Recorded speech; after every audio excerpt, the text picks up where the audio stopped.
Et voilà, on arrive du module 3.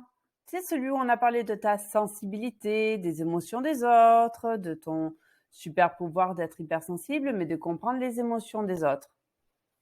Ah oui, il y a un petit problème, c'est qu'en fait, on n'avait pas parlé des émotions avant. Alors du coup, on va le réparer, on va le faire maintenant et on va essayer de comprendre du coup, qu'est-ce que c'est qu'une émotion? Qu'est-ce qu'on ressent dans son corps? Ça va t'aider peut-être à savoir un petit peu plus où tu vas et quelles sont tes émotions qui t'appartiennent. Et après, on va avoir la petite astuce de comment on peut arriver à gérer les émotions. Du coup, la vraie question, c'est plutôt qu'est-ce que c'est qu'une émotion? Alors, je suis restée basique. Je suis allée prendre la définition dans le dictionnaire et après, on va en parler. Dans le dictionnaire, il y a marqué quelque chose d'un peu barbare. Mouvement affectif soudain et intense entraînant un débordement temporaire du contrôle réflexif sous l'effet d'une stimulation du milieu. Ouh. Bref, ça veut dire que dans ton cerveau, tu vas avoir à un moment, grâce à quelque chose qui s'est passé ou que tu vois, une action de ton corps qui va réagir. C'est peut-être plus simple comme ça. On va prendre un exemple. Par exemple, tu viens de tomber et tout le monde rigole. Tu peux avoir une réaction différente. Soit tu rigoles avec eux et tu vas utiliser la joie, soit tu vas te mettre en colère.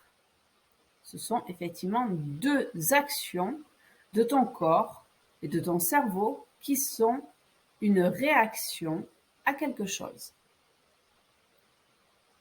Alors, les émotions, on va pas, ça c'est pas que à un instant T, c'est tout le temps.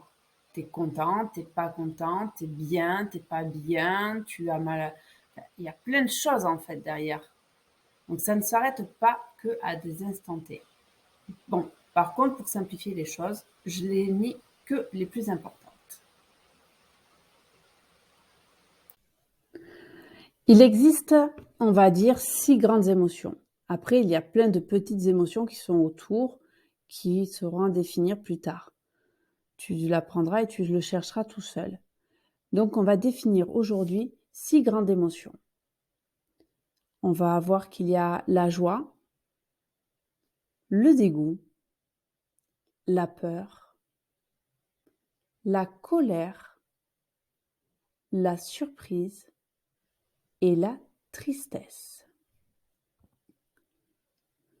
Je vais t'aider en te donnant quelques petites astuces pour arriver à distinguer toutes ces émotions dans les vidéos suivantes.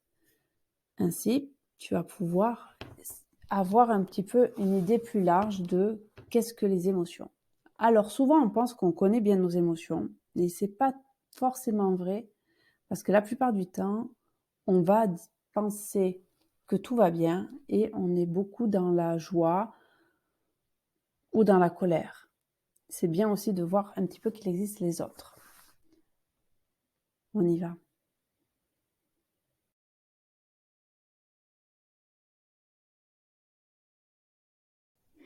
Ah, je vais vomir. Oh, ça me dégoûte. Oh là là, mais c'est écœurant l'odeur de ça me remonte dans la gorge. Ah, non, j'ai un nœud dans l'estomac. Ah oui. Oh là là là là là là, c'est écœurant. Le dégoût? Ah oui, c'est bien ça. Qu'est-ce qui se passe encore? Eh ben, alors tout le monde dans la gorge, là, j'ai chaud à la gorge. Et tout le reste, je le sens pas trop, mais j'ai envie vraiment de vomir. Et l'odeur me rend et encore plus forte. Oh là là, bah, voyons voir mes yeux. Ah mais oui, ça sont agrandis, les yeux, les pupilles. Tu sais, c'est les trucs noirs qu'il y a dans les yeux, se sont agrandis. Ah, vas-y, pousse-moi ça là, c'est sale. Ça te parle le dégoût? Allez, super. Quand mon chat est mort, mon fils n'arrêtait pas de pleurer. Il n'arrivait pas à sourire. Je pense qu'il était très très triste. Il avait envie de rien. Il me disait qu'il avait comme si on lui avait mis un énorme poids sur la poitrine et le ventre et la gorge. Il pleurait, et puis il se sentait aussi très fatigué, enveloppé dans les couvertures. Alors chez moi, j'en ai un, quand il est triste, il mange beaucoup, mais tout et n'importe quoi, tout mélangé, des trucs dégoûtants. C'est pour ça qu'il y a le dégoût aussi. Et il y en a un autre, et ben, il mange rien. Bah, celui qui mange rien, c'est celui qui était le plus triste quand le chat était parti. Voilà. La tristesse, ça fait tout ça dans ton corps. Aujourd'hui, Timothée, il est arrivé très en colère. Du coup, moi aussi, tu l'entends à mon ton, il m'a mis très en colère aujourd'hui. Du coup, qu'est-ce qui s'est passé dans son corps et dans le mien? Eh bien, en fait, nos corps, ils se sont crispés et tendus. Regarde, on devrait avoir des visages comme si on était comme ce petit bonhomme là en train de serrer les dents. Et du coup, c'était l'heure de midi. Eh bien, finalement, comme mon ventre il était tout dur, eh bien, j'avais pas faim, mais mes pupilles, ah oui, j'ai oublié de les regarder. Regarde, ces rappels, c'est des trucs noirs là. Eh bien, en fait, ils se sont devenus tout petits, tout serrés, comme la grosse colère qu'il y avait. Alors lui, il m'a dit, j'en ai marre, je suis en colère, j'ai l'impression que tout va exploser. Du coup, il était très, très énervé. Il avait envie de taper, de crier. Alors je lui ai dit, écoute, hein, au lieu de taper et de crier partout parce que j'ai mal à la tête et que tu me mets en colère et je n'aime pas les gros mots, tu vas courir et crier loin dans le champ derrière. Hein, ça ira mieux peut-être après. Bon, je t'avoue qu'il l'a fait. Il allait un petit peu mieux, on a pu un petit peu plus discuter. Mais avec la colère, ben, tu vois, on n'arrive pas toujours à discuter. Il faut que ça sorte. C'est comme ça. On est bien obligé de vivre avec. Ah, c'est pas catastrophique. Hein. On s'en sort quand même.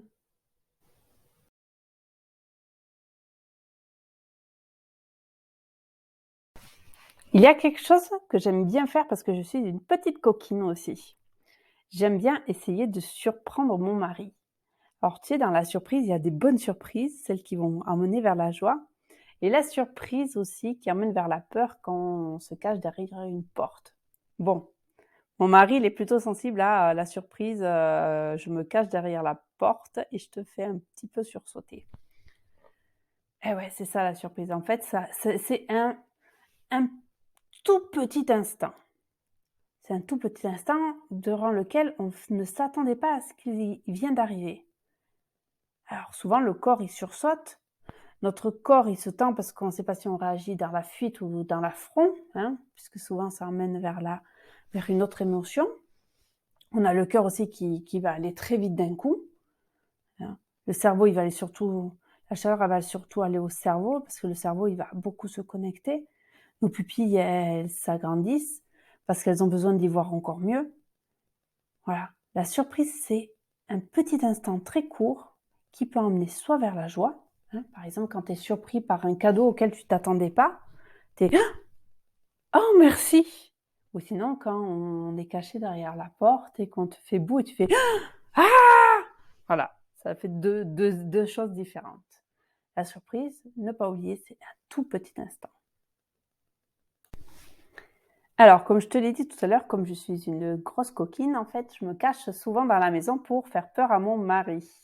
Donc, du coup, il a d'abord le moment de surprise, comme on a vu tout à l'heure, et après, il a le moment de peur. Alors là, il s'arrête, il devient tout figé, il peut plus bouger. Il me dit que son cœur a sursauté, il s'est arrêté carrément pour lui, hein, dans son corps.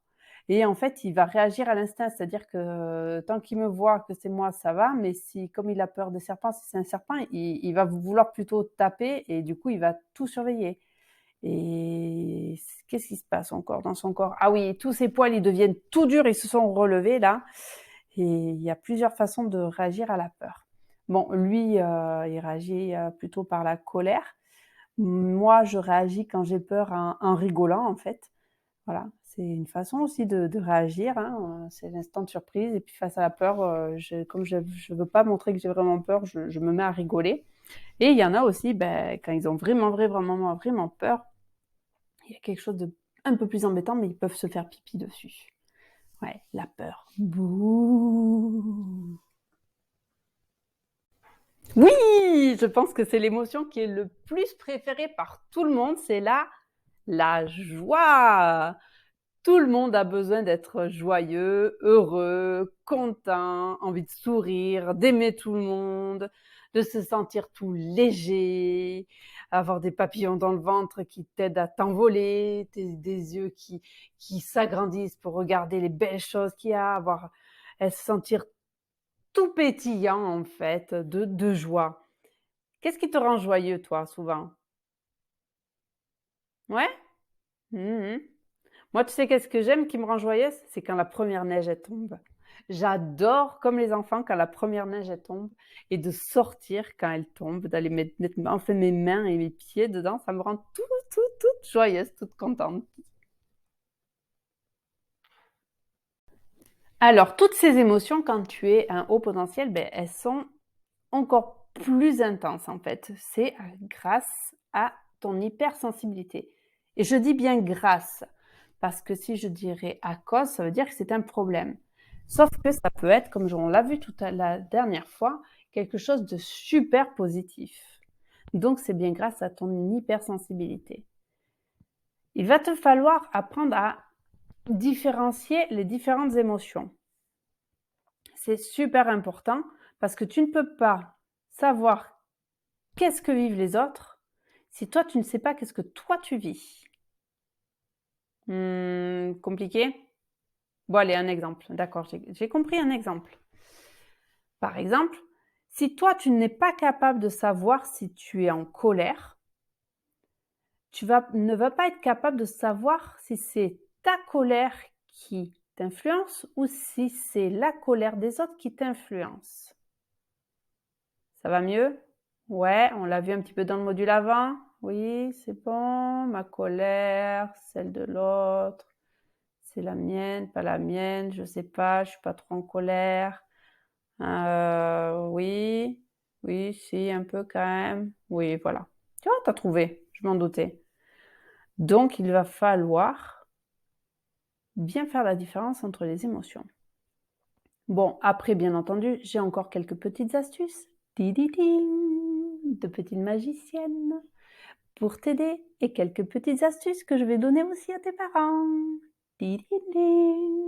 Allez. Il y a un outil que j'adore pour les émotions, c'est les Playmobil notamment et les Lego. En fait, soyons clairs, il s'agit du jeu. Car dans ce jeu, tu vas pouvoir utiliser toutes tes émotions du jour pour pouvoir les différencier. Il faut savoir que les Playmobil et les Lego sont repris par quand même des psychologues qui aident les enfants comme ça à pouvoir libérer leurs émotions. Comme quoi, c'est certes un jeu, mais derrière, il y a une vraie action qui va te permettre de définir comment tu te sens. Alors, je ne sais pas si tu es super fan de Playmobil ou de Lego. Chez nous, ils adorent. Il y en a plein partout, beaucoup plus que des jeux vidéo. Et, quel que soit leur âge, ils continuent à y jouer. Fais-toi plaisir, crée-toi des scènes et invente des histoires de manière à pouvoir définir et à mieux connaître tes émotions. Et oui, ça sert à ça le jeu. Car le jeu, on l'oublie souvent, mais le jeu est le travail de l'enfant. Alors, voici encore un exercice de respiration. Celui-là, il est un petit peu différent parce qu'il est vraiment pour t'emmener à de la méditation. La méditation, c'est quoi?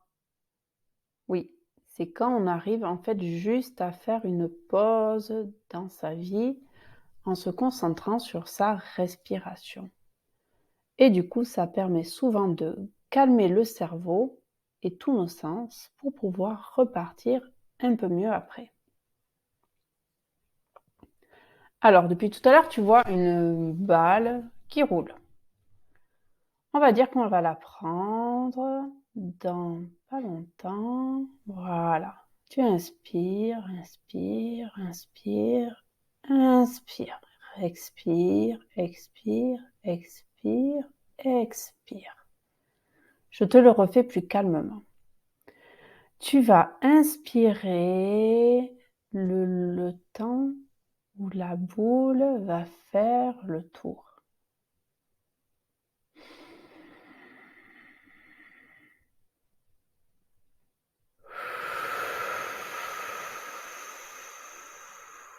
Et expirer le temps où la boule va faire un retour de nouveau. On refait?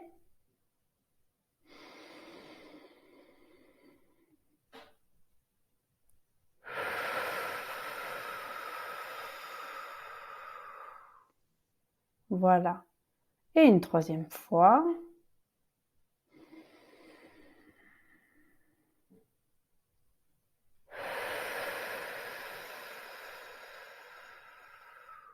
Voilà. On appelle ça 1, 3, 4. En fait, c'est juste pour faire redescendre tes émotions, notamment ta colère ou ton stress quand cela ne va pas. Si tu fais cette respiration sur 1, 2, 3, 4 et tu souffles sur 1, 2, 3, 4, cela va permettre à ton cerveau de se calmer et du coup d'aller beaucoup mieux.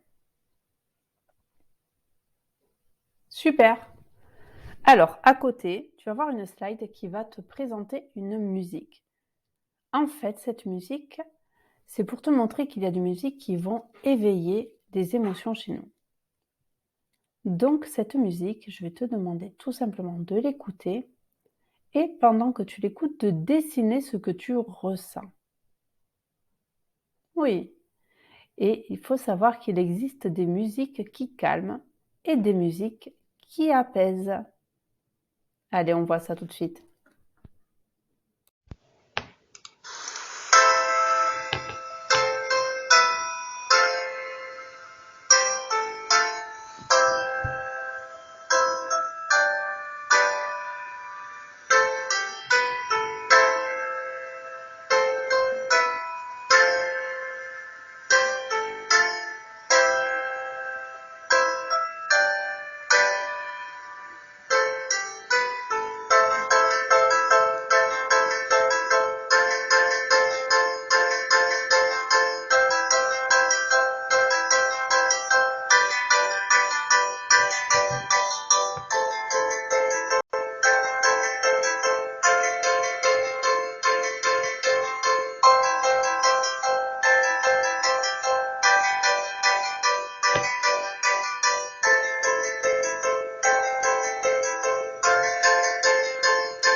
Timothée, arrête de crier comme ça. T'es en colère?